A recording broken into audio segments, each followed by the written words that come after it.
Bismillahirrahmanirrahim. Assalamualaikum warahmatullahi wabarakatuh. Tadi Bapak Ibu, ini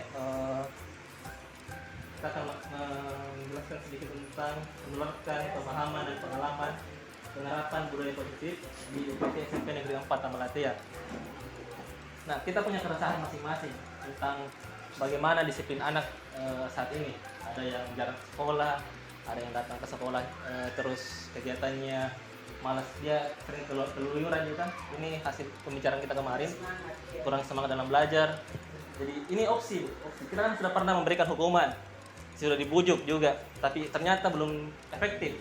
Jadi saya memberikan opsi sedikit, bagaimana kalau kita coba ini dulu, penerapan budaya positif, siapa tahu bisa kita terapkan nanti di sekolah kita ini.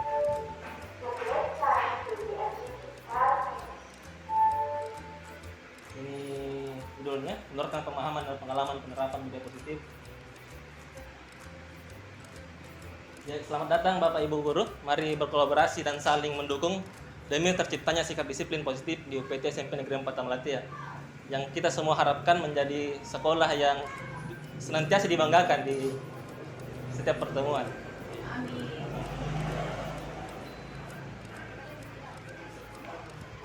Konsep utama modul budaya positif ini, pertama, adanya perubahan paradigma belajar. Jadi pandangan kita terhadap siswa itu harus, maunya Pak Menteri, harus ada perubahan sedikit. Bagaimana itu nanti dijelaskan kembali nanti. Disiplin positif, kebutuhan dasar manusia, motivasi perilaku manusia. Nah, kebutuhan dasar manusia ini kita kan sudah belajar sedikit tentang perkembangan peserta didik. Ini harus disesuaikan dengan perkembangan anak. Kita tahu umur mereka ini umur yang kayaknya aktifnya dari masa pertumbuhannya. Keyakinan kelas ini juga akan kabut sebentar dan segitiga restitusi. Nah, pertama, pembelajaran paradigma baru. Pembelajaran paradigma baru ini memastikan praktik pembelajaran yang berpusat pada murid. Jadi tolak ukur utamanya adalah murid. Bagaimana murid belajar, guru harus bisa menyesuaikan diri.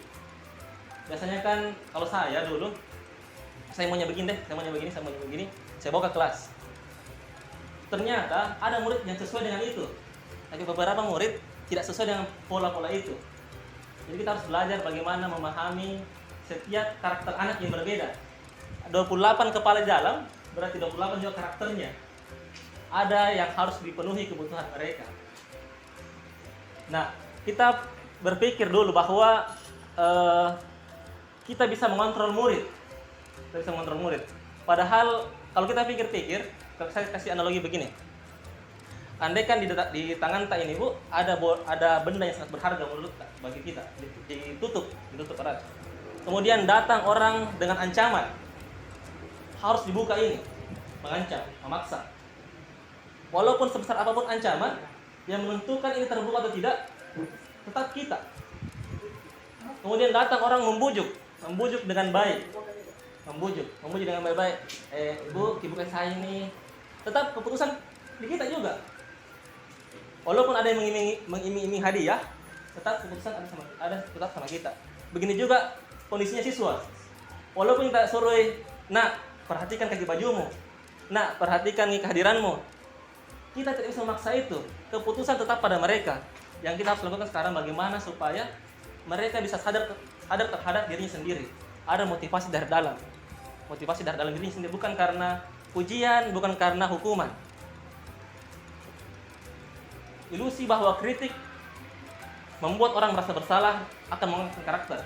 Biasa itu kita bilang, nah, kenapa kok begitu? Tidak kasihan kok sama ibu, tidak kasihan sama orang tua. Ini kadang efektif, kadang juga tidak. Karena kadang anak-anak cuma merasa bersalah, menganggap dirinya, oh ini gagal itu saya. Ini harus dihindari. Karena jangan sampai kita membuat anak semakin tertekan dalam kondisinya. Sudah banyak tekanan di rumahnya, di sekolah tertekan lagi. Mungkin ini bisa diingat-ingat kembali kondisi kita waktu sekolah dulu. Ilusi bahwa semua penguatan positif efektif dan bermanfaat. Bahkan penguatan positif tidak semuanya bermanfaat. Kadang-kadang kita mengiming-iming hadiah, ini justru bisa mengurangi motivasi anak. Dia melakukan sesuatu karena hadiah, bukan karena kemauannya sendiri. Ilusi bahwa orang dewasa memiliki hak untuk memaksa. Tidak bisa. Bahkan ketika kita anak-anak disuruh pergi tidur, kalau belum mau tidur kan biasa lari kabur. Tidak ada kekuatan.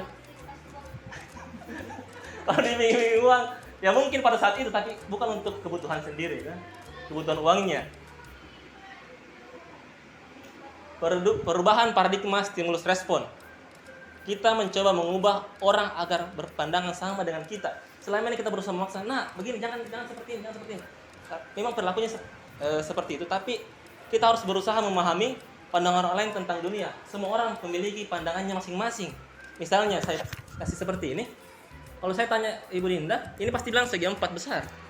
Tapi kalau dari Ibu Isna sana, ini seperti ini, kecil gitu. Tergantung cara pandang kita. Jadi hal-hal itu tidak semua sama di mata orang lain. Berbeda otak, berbeda kepala, beda juga cara pandangnya. Jadi tidak bisa saling menyalahkan terhadap sesuatu. Perilaku buruk dilihat sebagai suatu kesalahan. Misalnya ada anak tidur dalam kelas atau ada sesuatu yang memang dalam kelas, kita harus tahu bahwa semua perilaku itu memiliki tujuan. Ada tujuan yang ingin dicapai, ada tujuan yang atau ada kebutuhannya yang tidak tercapai, makanya dia melakukan hal seperti itu. Orang lain bisa mengontrol saya ataupun kita bisa mengontrol orang lain, ini tidak tepat seperti itu karena kita tidak bisa mengontrol orang lain. Keputusan tetap ada pada orang yang kontrol itu, orang yang bersangkutan. Pemaksaan ada pada saat bujukan gagal. Kita biasa diuji juga ini, kalau tidak mau baru dipaksa. Kemudian model berpikir menang kalah. Kita harus merubah persepsi kita bahwa dalam kelas harapannya menang-menang. Maksudnya baik untuk guru, baik juga untuk siswa. Tidak ada yang merasa tersakiti hatinya. Harapannya seperti itu. Ini tentang disiplin. Ini disiplin yang banyak sekali kita temui masalahnya. Saya juga kadang menghadapi itu disiplin. Kalau kita tinjau dari segi bahasa, disiplin ini berasal dari bahasa Latin disciplina, yang artinya belajar. Disiplin ini belajar. Ternyata disiplin ini belajar. Makna asal dari kata ini berkonotasi dengan disiplin dari peserta didik itu sendiri. Disiplin diri membuat orang menggali potensinya menuju sebuah tujuan dari apa yang dihargai dan diyakini.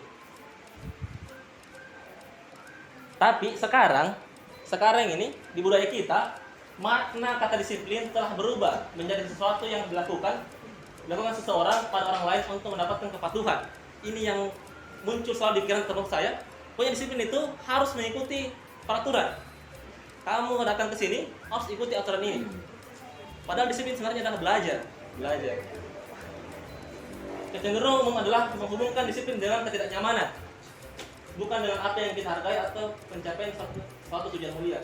Kita memaksakan disiplin ini membuat anak atau bahkan diri kita sendiri tidak nyaman. Padahal tujuan disiplin bukan untuk itu. Tujuan disiplin adalah untuk belajar. Ya, nilai-nilai kebajikan universal ini sudah tertuang di apa istilahnya yang profil pelajar Pancasila. Jadi, beriman, bertakwa, kemudian kreatif seperti itu. Ini teori motivasi perilaku. Motivasi perilaku. Pertama, anak-anak atau siswa, bahkan kita sendiri, melakukan sesuatu untuk menghindari ketidaknyamanan. Misalnya, ada si anak masuk ke bajunya cepat-cepat karena dia menghindari hukuman. Apa yang akan terjadi apabila yang dipikirannya ini, apa yang terjadi kalau saya tidak melakukan ini? Tapi ini adalah motivasi dari luar karena takut hukuman atau mendapatkan imbalan dari orang lain. Ini juga motivasi dari dalam. Harapan kita, motivasinya itu dari dalam diri pribadi sendiri. Di mana dia melakukan sesuatu untuk menghargai dirinya. Misalnya selalu ibu kepala sekolah bilang, datang ke sekolah ini karena merasa karena tujuan kita datang untuk mengabdi, datang untuk mengajarkan sesuatu kepada anak. Ini motivasi yang ingin dicapai adalah motivasi dalam diri kita sendiri yang sadar akan tanggung jawab kita.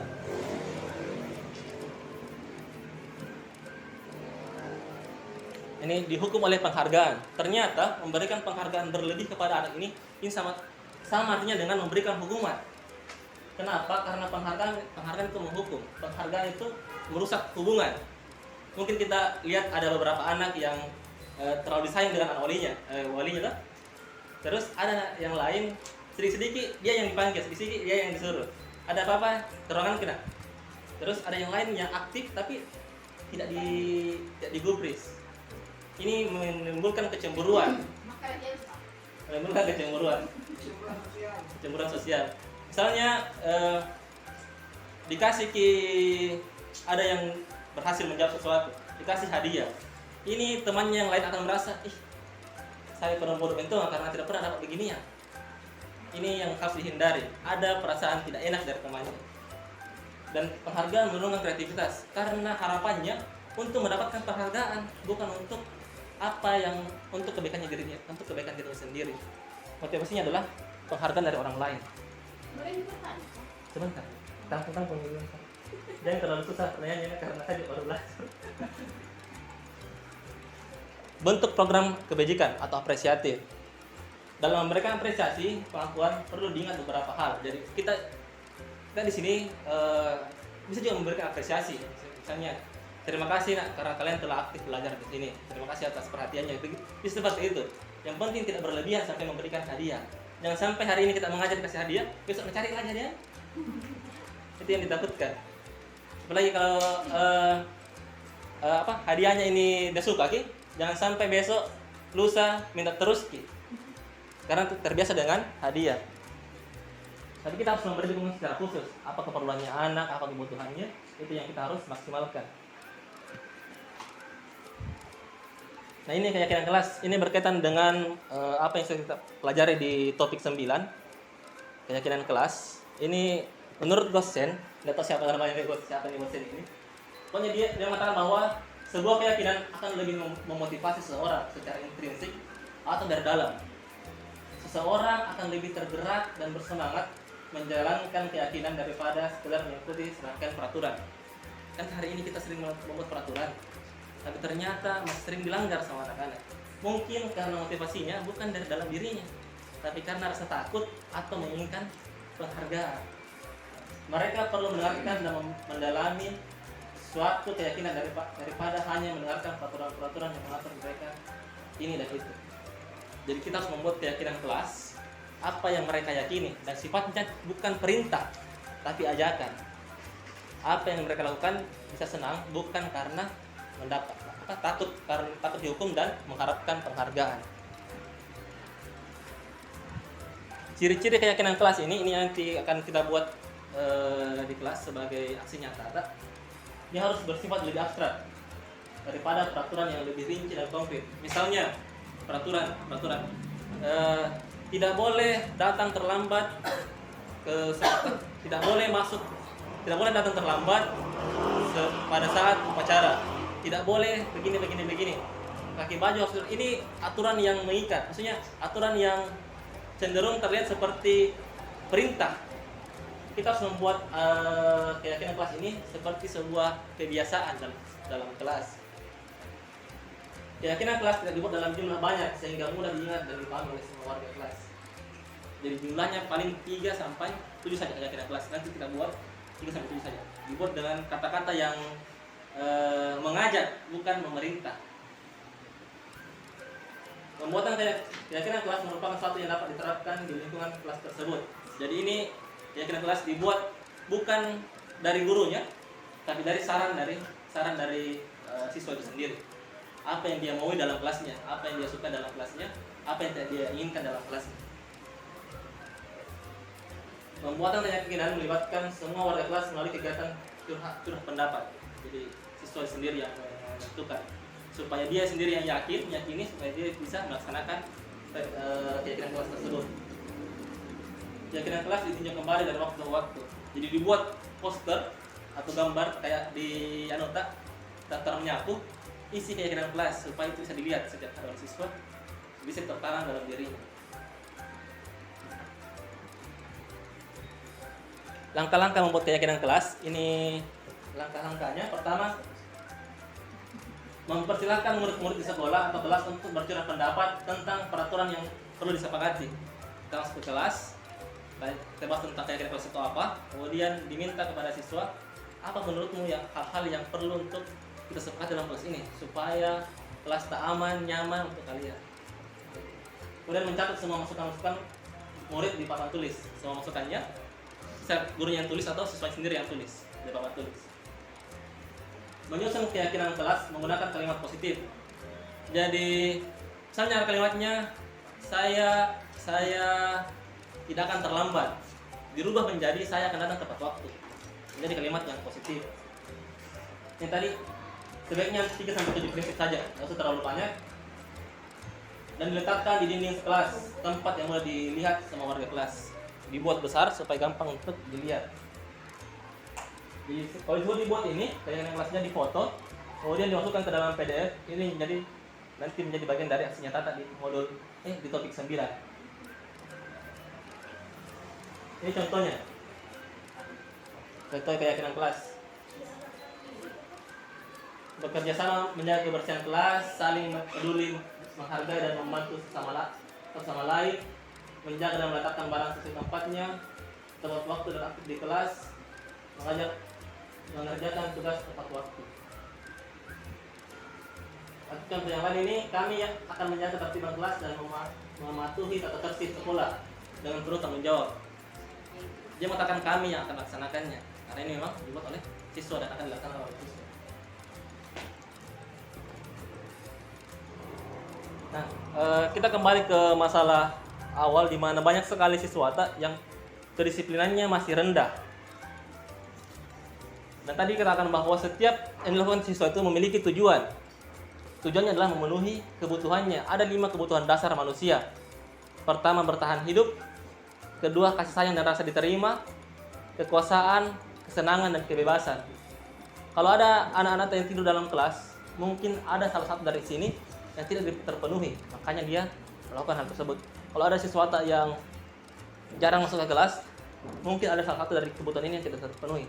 Tugas guru adalah memenuhi kebutuhan ini supaya pembelajaran terlaksana. Jadi saat ini tugas guru sangat berat sebenarnya. Yes. Guru merdeka, siswa merdeka, guru belum tahu merdeka atau tidak. Iya. Merdeka atau tidak. Semoga merdeka semua. Ya, siswa kadang melakukan sesuatu karena dia ingin diterima, memiliki rasa diterima atau mau diperhatikan. Ada tugas yang katalikan di kelas, maksudnya apa, Dik? Ada. Iya, ya, hyperaktif itu karena ingin memiliki rasa ingin mau diterima. Iya.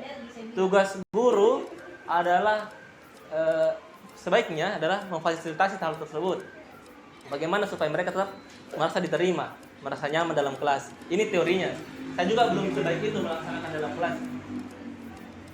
Dia menginginkan kebebasan, makanya sering pas mengajar keluar bosan minum di dalam kelas atau kesenangan seperti itu. Mungkin nanti dibagi tugasnya, nanti dijelaskan di pembelajaran berdiferensiasi. 5 posisi kontrol guru. Ada 5 posisi kontrol yang sering kita laksanakan di dalam kelas. Pertama, penghukum. Kemudian pembuat merasa bersalah sebagai teman, pemantau, dan manajer. Sebentar dijelaskan. Saya tanya dulu, apakah Bapak Ibu guru memiliki pengalaman dihukum oleh guru ketika masih berada di bangku sekolah? Ada pengalaman tadi dihukum dulu waktu sekolah? Atau siswa baik itu ini? Berdiri, pernah dihukum. Berkesan sampai sekarang. Tidak berpengaruh dengan masih gara-gara mata pelajaran itu saya tidak suka, gara-gara dihukum itu tidak suka mengambil itu. Tidak. Ada yang seperti itu nih. Ternyata hukuman ini bisa membekas pada anak. Iya, membekas. Sampai sekarang saya tidak suka mata pelajaran. Iya, gara-gara dihukum kan, tidak suka gimapelnya. Bos mikanya tidak pernah kuliah dihukum tahu. Bukan saya dihukum, tapi saya dipukul. Ini hukuman membuat anak merasa dirinya berat hati atau ada kebencian dalam dirinya. Karena sudah pernah dialami juga, harapannya tidak diulangi juga sama kita. Karena pernah dialami toh? Pernah dialami, harapannya itu tidak diulangi sama kita. Kita sudah tahu rasanya bagaimana, harapannya tidak dilaksanakan sekarang dalam kelas. Iya, kan pernah dialami bilang, Gara-gara dihukum nggak begini saya. Dan aku rasa masih bingung sampai sekarang. Dampaknya kan tidak bagus toh sama kita sendiri nih. Karena sudah dirasakan seperti itu.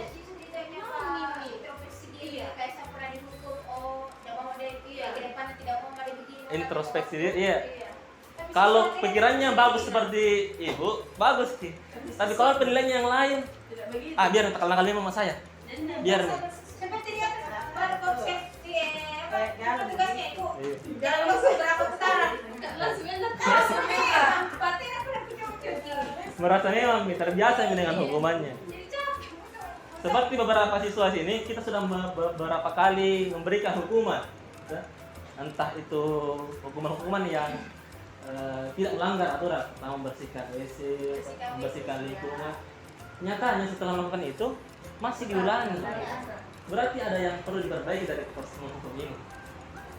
Ada pola-pola seperti kemarin siapa yang kelas 791 ada perubahan. Karena mungkin dia cocok dengan pola seperti itu, tapi ada juga yang lain tidak cocok.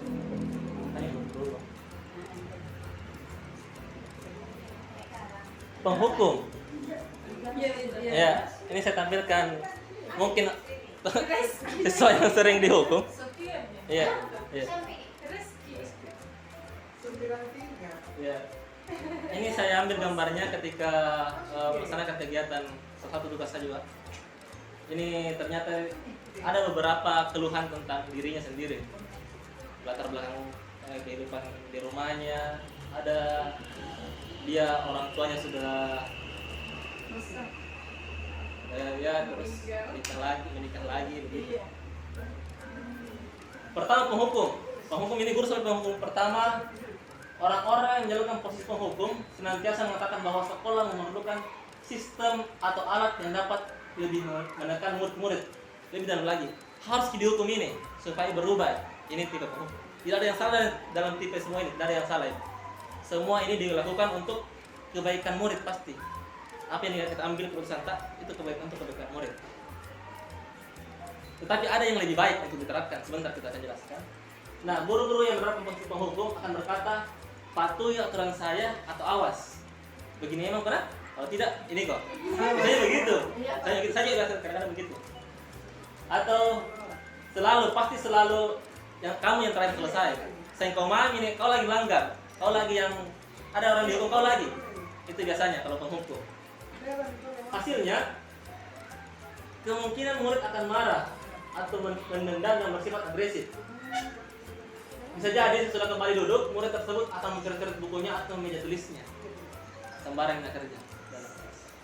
Efeknya bukan untuk memperbaiki diri, tapi justru mengalihkan ke hal-hal lain. Mungkin saya ingat kembali pada saat kita dulu dihukum.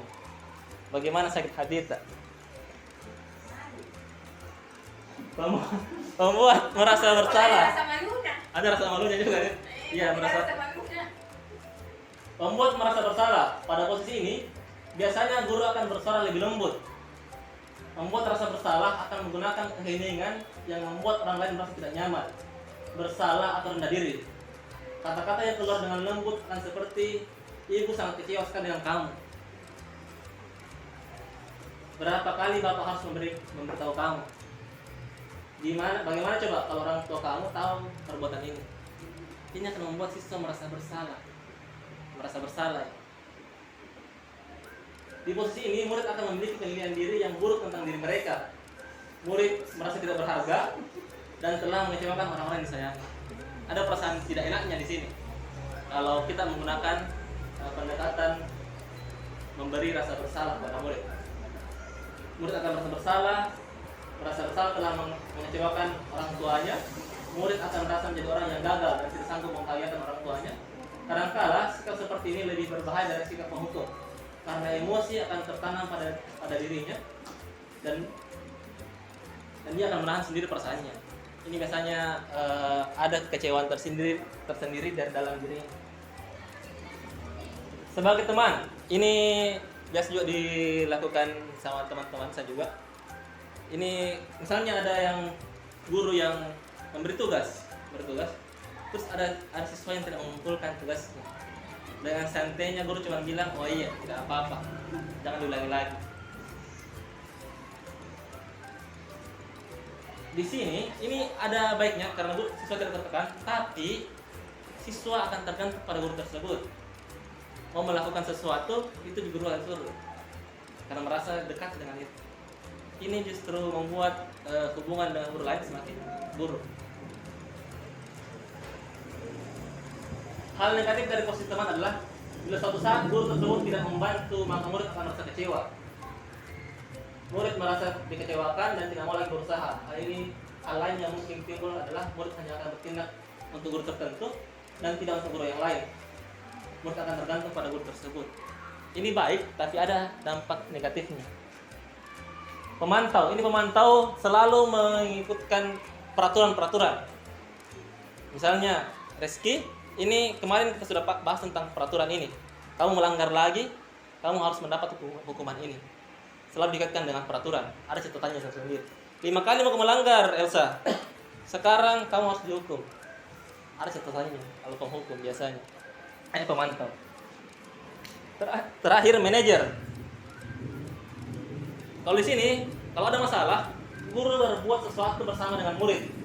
Mempersilahkan murid mempertanggungjawabkan perilakunya.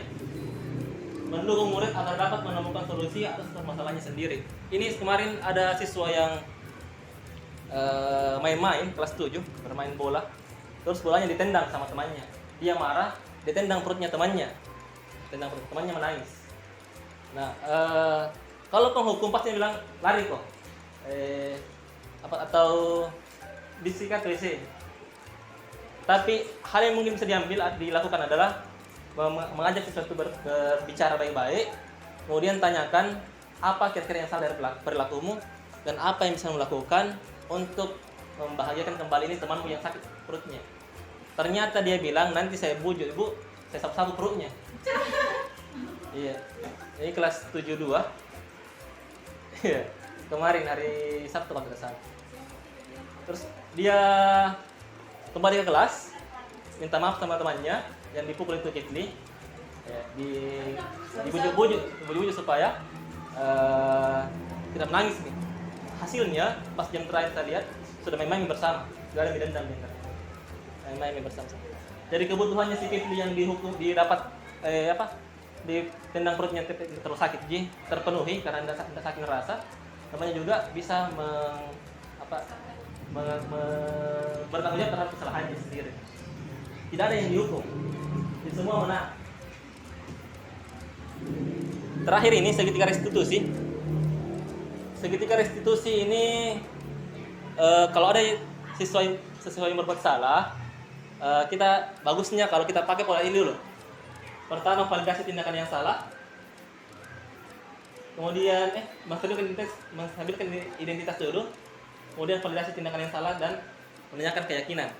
Ini bagusnya kalau kita bicara dari hati ke hati dulu ke siswa, apa masalahnya dan bagaimana dia bisa mengatasi masalah tersebut. Pertama, menstabilkan masalah. Anak yang melanggar peraturan karena sedang mencari perhatian adalah anak yang sedang mengalami kegagalan. Dia mencoba untuk memenuhi kebutuhan dasarnya, namun ada benturan. Kalau kita mengkritik dia, maka kita akan tetap membuatnya dalam posisi gagal. Karena kalau kita ingin yang menjadi reflektif, maka kita harus meyakinkan si anak dengan cara mengatakan kalimat-kalimat berikut. Berbuat salah itu tidak apa-apa. Maksudnya tidak apa-apa ini, yang penting dia belajar dari kesalahan itu. Tidak ada manusia yang sempurna. Toh kita juga pasti pernah melakukan kesalahan. Saya juga pernah melakukan kesalahan seperti itu. Kita bisa menyelesaikan ini.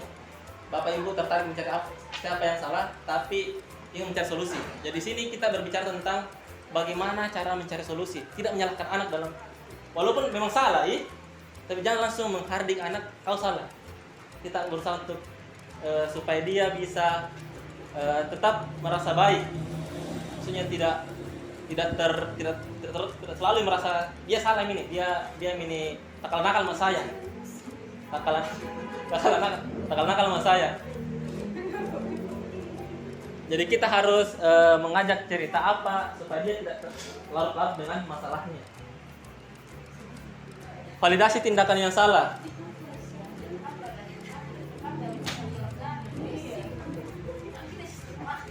Ya ini teori Bu, teori, dan walaupun saya juga kadang berpikir teori ini belum tentu bisa diterapkan ke semua siswa tak. Karena karakternya ada yang berbeda sekali. Ada yang butuh perhatian betul-betul khusus. Betul-betul khusus. Kita sama perhatian di sekolah di luar sana dia pergaulannya dia nilai perhatian di sini terabaikan. Iya, ada lagi di rumahnya lagi. Iya. Susah. Dia seimbang. Paling tidak kita berusaha dulu di sini. Berusaha di sini. Validasi tindakan yang salah. Kita membantu murid mengenali kebutuhan dasar yang ingin dipenuhinya ketika melakukan kesalahan tersebut. Tadi kan ada kebutuhan dasarnya 5 kebutuhan dasar.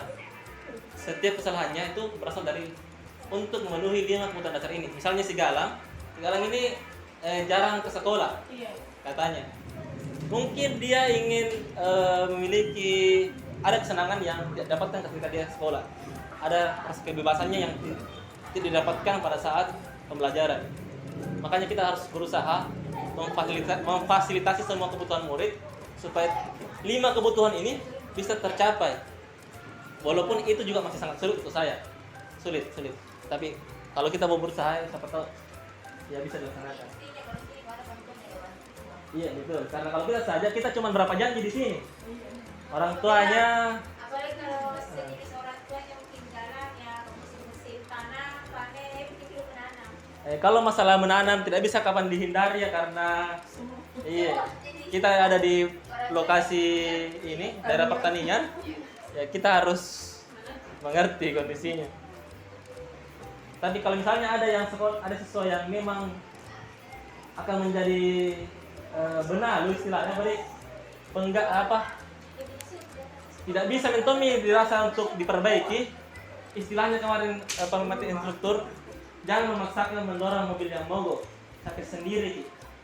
Ada beberapa siswa yang bermasalah, tapi masih bisa jalan, masih bisa didorong sedikit. Tapi kalau dia memang mobil mogok, mending dilepaskan daripada dia merusak sistem di sekolah tak. Iya, makanya jangan dipaksakan mendorong mobil yang mogok. Kalau memang tidak bisa, sebaiknya, tapi kan kita bukan penentu kebijakan, sebaiknya dilepas saja daripada dia mengganggu sistem di sekolah. Iya, tapi itu mau tak? Iya, sebentar. Validasi tindakan yang salah. Membantu murid mengenali kebutuhan dasar yang ingin dipenuhinya ketika melakukan kesalahan. Pada dasarnya, setiap tindakan manusia adalah untuk memenuhi kebutuhan dasarnya, yaitu kekuasaan, kebebasan, kesenangan, kasih sayang, rasa diterima, dan bertahan hidup. Hal yang bisa dikatakan kepada murid adalah, padahal kamu bisa melakukan yang lebih buruk daripada ini. Kamu pasti punya alasan mengapa melakukan hal itu. Kamu bangga pada dirimu sendiri karena kamu telah melindungi sesuatu yang penting buatmu. Kamu boleh mempertahankan sikap itu, tapi kamu harus menambahkan sikap yang lebih baik, sikap baru yang lebih baik. Menanyakan keyakinan kelas ini terakhir. Anak melihat kesalahannya dihubungkan dengan norma sosial dan nilai yang mendasari manusia berinteraksi dengan orang lain. Pertanyaan ini menghubungkan keyakinan anak dengan keyakinan kelas atau keluarga. Jadi kembalikan ke keyakinan kelas yang sudah dibuat. Mereka yang membuat keyakinan ini, mereka juga yang harus mentaati keyakinannya. Apa yang kita percaya sebagai kelas atau keluarga? Apa nilai umum yang telah kita sepakati? Apa bayangan kita tentang kelas yang ideal dan kamu mau jadi orang seperti apa? Karena apa yang dilakukan siswa hari ini akan menjadi cermin dirinya di masa depan. Terima kasih.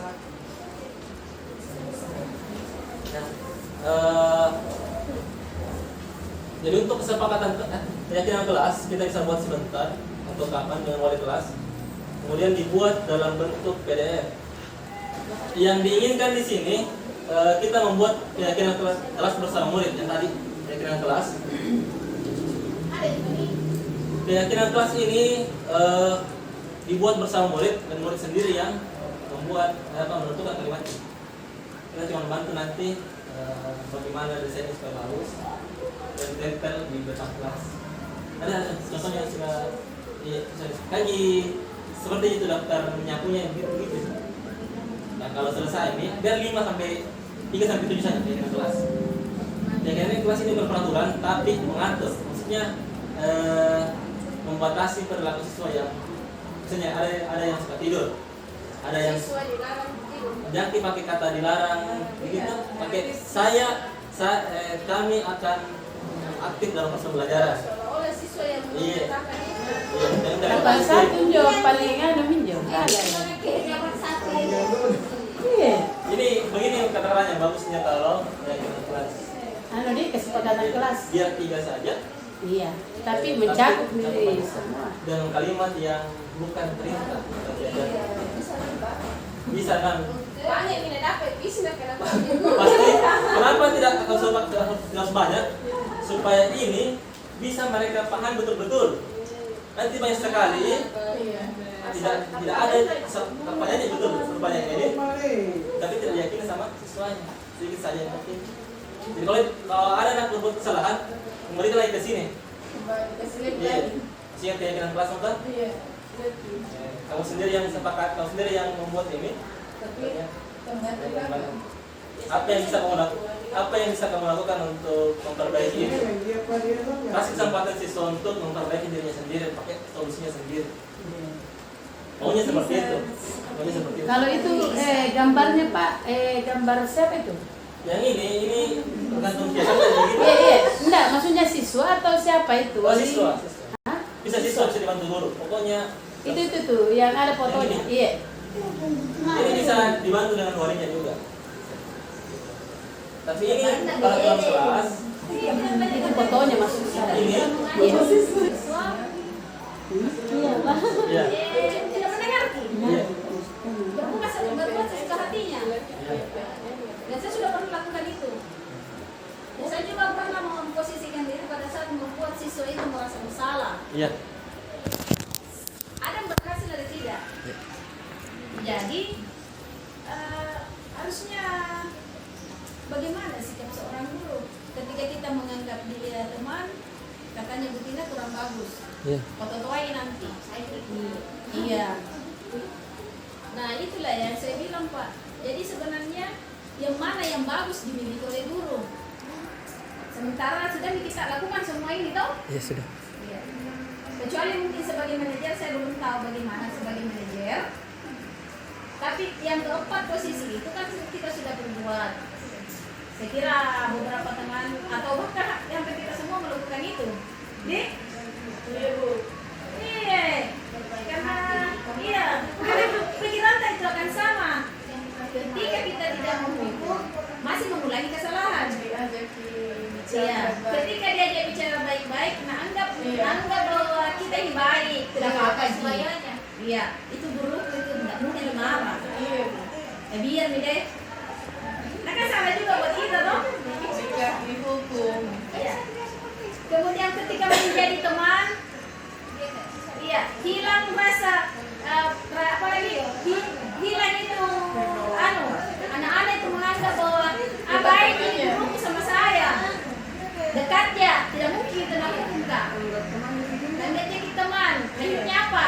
Juga tidak mengerjakan tugas.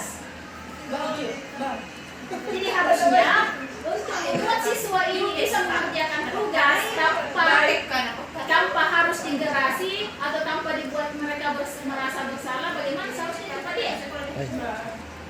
Saya nggak tahu namanya. Iya. Nah, tadi kan sudah dikatakan bahwa kita sudah melaksanakan 4 ini, menghukum sering sekali, motor sama salah sering, jadi teman juga sering, pemantau juga sering. Ternyata masih sering diulangi. Kalau ini pertanyaan yang sama sering ditanyakan pada saat materi ini diberikan. Ada kondisi di mana ada guru yang rajin kerjaan untuk anak-anaknya karena suka marah-marah. Ada seperti itu tuh. Dan jangan terus indek karena baik sih. Yang biasanya begitu siswa. Iya. Nah ini apa yang diharapkan di posisi control manager. Kita tetap memberikan peringatan pada anak, tapi tidak menghukum. Kita dikaitkan dengan kesepakatan keyakinan kelas. Dikembalikan ke keyakinan kelasnya. Kalau anak berbuat kesalahan, misalnya harus mengerjakan, kita bicarakan baik-baik, terus kembalikan ke keyakinan kelas. Ini keyakinan kelasmu, kamu melanggar keyakinan kelas ini. Kira-kira menurutmu apa solusi yang bisa kamu munculkan sendiri dari masalahmu ini? Misalnya kalau kayak kemarin ada yang menendang perut temannya, dia sendiri yang temukan nih solusinya. Dia sendiri temukan solusinya, dia sendiri yang bukan guru yang kasih solusi, dia sendiri yang temukan nih, dia sendiri yang laksanakan. Karena ini motivasi dari dalam dirinya, jadi dia bisa melaksanakan hal tersebut. Kalau misalnya dia mengerjakan tugas karena rasa takut, ini berarti motivasi dari luar. Dan kerjakan, ini misalnya kasih masuk ke bajumu, iya kasih masuk nih. Pas gurunya pergi, keluar lagi. Ini karena rasa takut, karena penghukuman nih, menghukum. Bukan kesadaran. Iya, berarti menghukum ini tidak selamanya efektif karena nggak kasih keluar kalau ada lagi, nggak ada yang kasih lepas nih. Kita berusaha menghasilkan keyakinan itu dari dalam dirinya. Hal-hal baiknya itu berasal dari dirinya, kemauan sendiri, bukan dari rasa takut atau rasa ingin mendapatkan pujian. Begitu.